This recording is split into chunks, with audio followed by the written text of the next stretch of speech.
निया को लग रहा था कि मिराज उसे डांटेगा और यह बात मिराज उसकी शक्ल देख के समझ गया था, तो उसने बड़े प्यार से निया से पूछा, हुआ क्या था? क्या उसने किसी और बात का गुस्सा तुम पर उतारा? मिराज का सवाल सुन के निया को अच्छा भी लगा और थोड़ी हैरान भी हो गई, तो उसने बिना कुछ बोले हाँ में सर हिला दिया। मिराज ने अपनी कमर पर हाथ रखकर एक गहरी सांस ली और बोला, ये लड़की खुद को समझती क्या है? जब देखो तब हर किसी पर रौब झाड़ती रहती है। अश्वत्थ की फ्यूचर वाइफ। सीरियसली, तुमने अच्छा किया उसे पीट कर। वैसे तुम्हें मेरी एक सलाह है, इस दुनिया में इंसान को खुद के लिए स्टैंड लेना पड़ता है।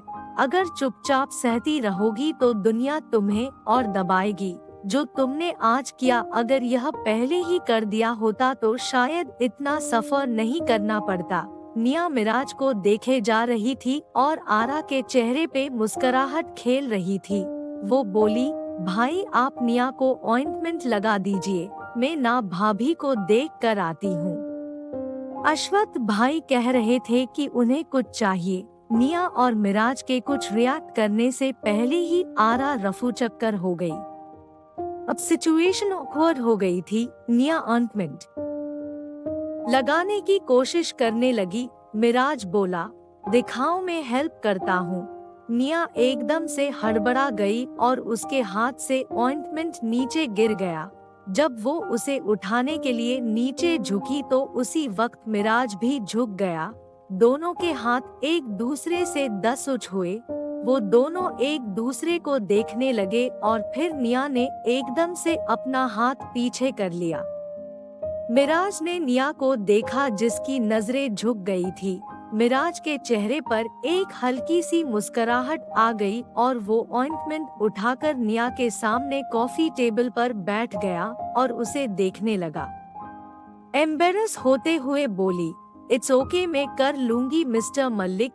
एक पल के लिए निया को नजर भर के देखा और बोला, कभी भी दूसरों की हेल्प भी ले लेनी चाहिए। निया ये बात सुन के कुछ नहीं बोली।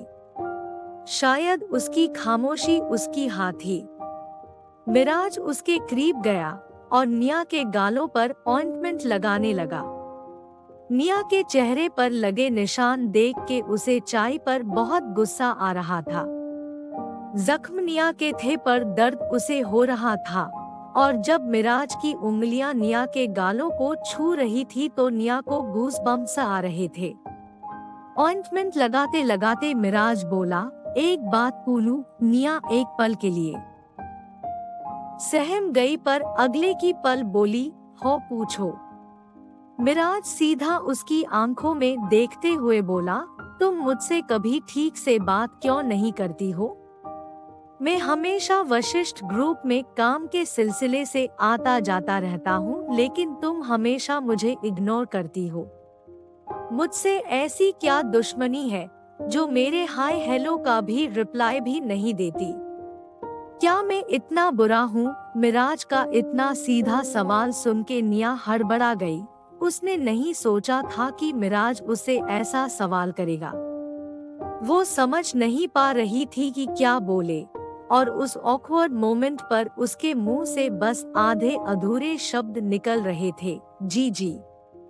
वह इससे ज्यादा वो कुछ नहीं कह पाई और चुप हो गई। उसकी घबराहट देखकर मिराज के होठों पर एक स्माइल आ गई और वह बोला, क्या बात है?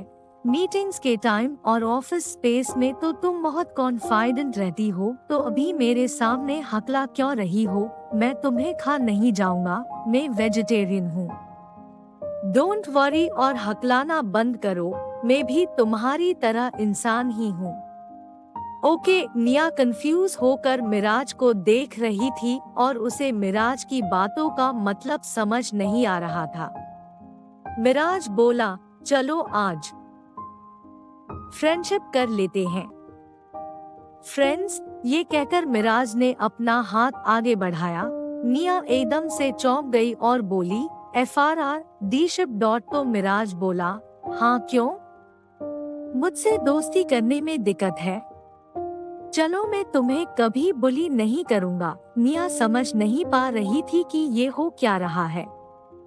मिराज बोला, कॉमन में इतना भी बुरा इंसान नहीं हूँ यारा। निया मिराज का ये बदला हुआ रूप देख के बहुत हैरान थी और थोड़ी परेशान भी। मिराज ये समझ गया और मूड को थोड़ा रिलैक्स करने के लिए बोला, तुम तो ऐसे घबरा रही हो जैसे मैं कोई टेररिस्ट हूँ जो तुम्हें डरा धमका रहा है। इट्स योर डिसीजन निया, अगर नहीं करनी दोस्ती तो कोई बात नहीं। Will not pressurise you. Miraj ने निया को कह तो दिया कि जो उसका मन करे वो वैसा ही करे, लेकिन वो प्रे यही कर रहा था कि निया फ्रेंडशिप के लिए मान जाए। पर मिराज के इतनी सारी डायलॉग बाजी के बाद भी जब निया कंफ्यूज खड़ी रही तो मिराज का हौसला थोड़ा लड़खड़ाने लगा। उसे लग गया था कि भैया इस जन्म में तो उसका निया के साथ कुछ नहीं होने वाला, और यही सोचकर वो वहां से उठकर जाने लगा। निया के जख्मों पर ऑइंटमेंट तो लग चुका था, पर उसे अपने टूटे सपनों पर भी ऑइंटमेंट लगाना था। तभी उससे निया की आवाज आई, मिस्टर मत्तिक रुकिए। मिराज उसी पल रुक गया और पीछे पलटकर निया को देखने लगा। निया उसको देख रही थी और फिर कुछ हिचकिचाते हुए बोली, फ्रेंड्स, और उसने अपना हाथ आगे बढ़ाया। मिराज के मन में दिवाली के पटाखे फूट रहे थे, पर वो अपनी खुशी को कंट्रोल करता हुआ हल्के से मुस्कुराया और निया से हाथ मिलाते हुए बोला, थैंक यू सो मच। मुझे तो लगा था कि तुम क्योंकि तुम्हारे ज्यादा दोस्त नहीं है तो तुम इसीलिए शायद मेरे साथ दोस्ती में इंटरेस्टेड नहीं थी। मेरा मतलब निया की हड़बड़ाहट अब मिराज में दिख रही थी और निया का हाथ जो उसने तब से पकड़ा हुआ था और उसे हिलाए जा रहा था। निया ने कुछ नहीं, वह बस मिराज को देख रही थी और अपने हाथ के छूटने का वेट कर मिराज समझ गया और उसने जल्दी से निया का हाथ छोड़ दिया और बोला, सॉरी, और बिना कुछ और बोले बस मुड़ा और शर्माता हुआ वहां से बाहर निकल गया। कमरे के बाहर वो आरा से टकराया जिसने देखा कि मिराज के गाल लड़कियों की तरह शर्म से लाल हो रहे थे। वो पेट पकड़कर हंसने लगी। ये देख मिराज गोली की तरह वहां से भाग गया। आरा हंसते हुए रूम के अंदर गई और निया से बोली, यार तुमने मीर भाई के साथ ऐसा क्या किया कि वह शर्मा रहे हैं। जब निया ने यह बात सुनी तो उसे बड़ा अजीब लगा क्योंकि वो खुद अब तक थोड़ी सी हड़बड़ाई हुई थी। वो बोली, मैंने कुछ नहीं किया। तो आरा उसके फोरहेड पर अपनी उंगली से टैप करते हुए बोली, अरे सिली गर्ल, तुमने ऐसा क्या कह दिया कि वो ब्लश कर रहे थे। निया भी हैरान रह गई। उसे समझ नहीं आ रहा था कि किस बात के लिए मिराज ब्लश कर रहा था। दिन जैसा भी रहा हो, लेकिन डिनर टेबल पे सब लोग खुश थे। पूरा परिवार एक साथ डिनर एंजॉय कर रहा था। टिया अश्वत्थ के बगल में बैठी थी और टिया के साथ में ओजल थी। अश्वत्थ के दूसरी तरफ आदित्य बैठा था। निया और आरा एक साथ बैठे थे और जानबूझकर मिराज को निया के बगल वाली चेयर पर बिठाया गया था। यह सबने पहले ही प्लान कर लिया था। सब लोग हंसी खुशी खाना खा रहे थे। तभी चारवी डिनर करने आई। सुबह के तमाशे के बाद किसी ने नहीं सोचा था कि वो डिनर पर आएगी। चारवी को देख के सबका मूड बदल गया। सब एकदम से चुप हो गए। चारवी किसी से कुछ बोले बिना डिनर टेबल के कोने पर जो एक खाली चेयर थी उस पर बैठ गई और प्लेट लेके डिनर शुरू कर दिया। अश्वत्थ के बगल में टिया को बैठे चारवी को जलन होने लगी। आज से पहले उसने सिर्फ ओरमन को अश्वत्थ के साथ बैठे देखा था। चारवी गुस्से में ये सोच सोच के पागल हुई जा रही थी कि आखिर कौन है वो लड़की जो अश्वत्थ के साथ बैठी है और सब लोग उससे इतने प्यार से बात क्यों कर रहे हैं। उसने सोचा अश्वत्थ के किसी रिश्तेदार की बेटी होगी। अश्वत्थ के दादाजी के सालों से परिवारों के साथ बहुत अच्छे रिलेशंस हैं। इन्हीं परिवारों ने अश्वत्थ का उसके बुरे समय में बिजनेस में बहुत साथ दिया था, तो शायद उसी किसी परिवार से होगी। जहाँ चारवी जलन से मरी जा रही थी, वहीं निया आज पहली बार खुल के हंस रही थी, सबसे बातें कर रही थी। निया को देख के चारवी मन में बोली, जितना हंसना है हंस ले, जितना उड़ना है उड़ ले, क्योंकि इसके बाद जो तेरे साथ होगा वो तू सोच भी नहीं सकती। मुझे थप्पड़ मारे थे ना, मुझ पे हाथ उठाया था ना, अब देख घर छोड़ के तो तू तब जाएगी जब अपने कमरे से बाहर निकल पाएगी। डिनर टेबल पे किसी ने ना चारवी से बात करी ना उस पे कोई ध्यान दिया। डिनर के बाद जिन्हें नींद आ रही थी वो सोने चले गए और बाकी लोग गेम्स खेलने लगे। निया रात का नजारा देखने के लिए टेरेस पर चली गई। वो आज बहुत खुश थी, बहुत सालों बाद उसके चेहरे पर खुशी थी, दिल में एक अलग सा सुकून था।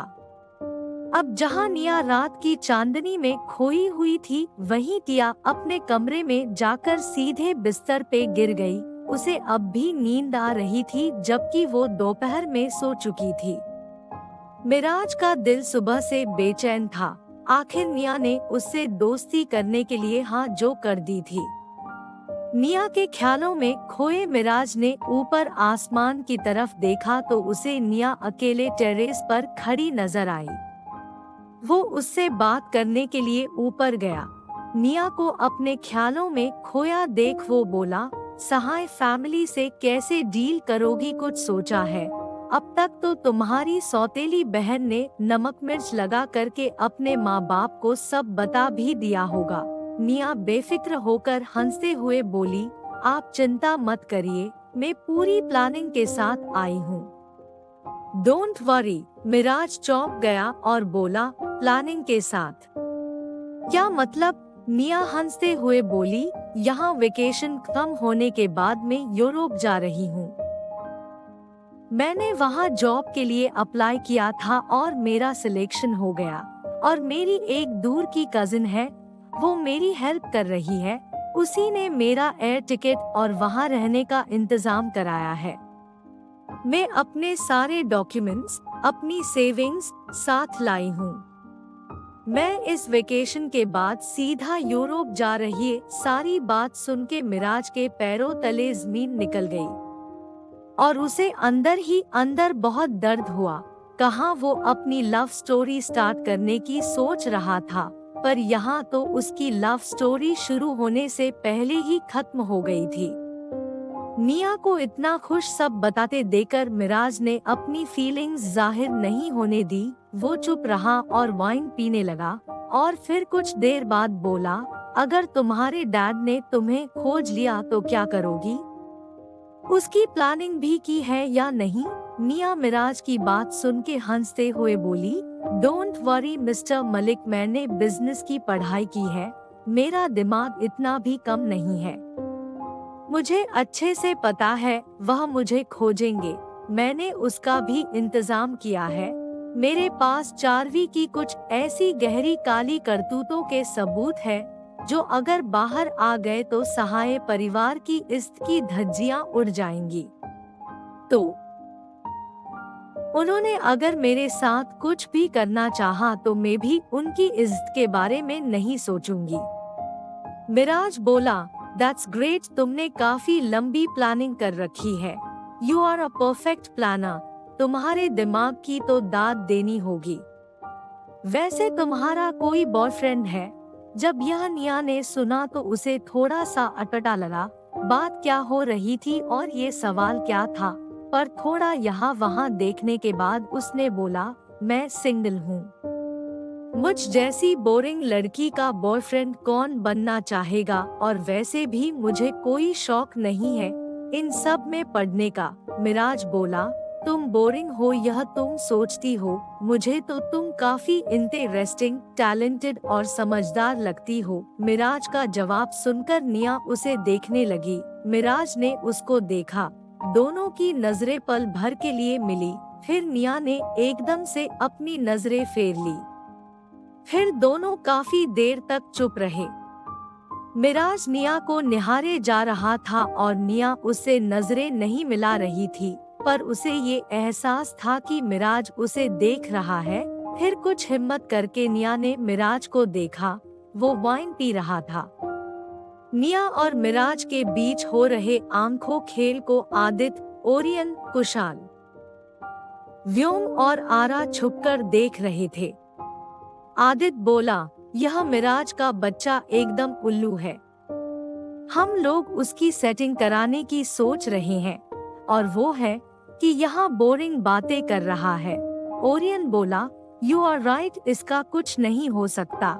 हमें ही इन दोनों की सेटिंग करानी होगी। अब हम लोगों को ही क्यूपिड बनना पड़ेगा। आदित्य बोला, पहले मुझे लगता था कि मेरा भाई ही बस एक अनरोमांटिक गधा है, पर आज पता चला कि यह बेवकूफ भी मेरे भाई जैसा है। बाकी के सिंगल साथी सुन लो, कोई भी इनके जैसी हरकतें नहीं करेगा, समझे? मैं हर किसी का क्यूपिड नहीं बन सकता। मेरे छोटे कंधे इतने सिंगल लोगों का बोझ नहीं उठा सकते। सो साथीगण ध्यान दें और कृपया करके हैंडसम आदित्य आर्यन के कंधों का बोझ न बढ़ाए। Thank you. आदित्य की विशेष घोषणा सुनकर सब उसे जाने वाली नजरों से देखने लगे, तो उसने अपने सफेद दांत अच्छे से दिखा दिए। ओरियन बोला, तुमसे संपर्क साधने की जरूरत नहीं पड़ेगी। हम इतने भी बेगैरत नहीं हैं। जहां ये सब अपनी बातों में लगे हुए थे, शिप के डेक के दूसरी तरफ से विक्टर वाइन पीते पीते आया। विक्टर इन सब से अलग दिखता था। वो बहुत हैंडसम, डैशिंग और गुड लुकिंग था। उसके कानों में स्टड्स थे, कंधे तक आ रहे सफेद बाल जिन्हें उसने एक पोनीटेल में बांधा हुआ था, गले में काले रंग का चोकर, साथ में black V neck T shirt, उसके ऊपर ब्लैक ब्लेजर और दोनों हाथों में रिंग्स। विक्टर की दोनों आंखों के कलर भी अगल अलग था। उसे देखकर जो सब जाके छुप गए। आखिर सब विक्टर से छुप क्यों रहे थे? क्या चारवी छीन लेगी निया से उसकी खुशियाँ, या फिर निया अपनी जिंदगी अपनी शर्तों पे जी पाएगी? क्या मिराज और निया एक होंगे, और क्या होगा जब चारवी को पता लगेगा कि टिया अश्वत्थ की पत्नी है?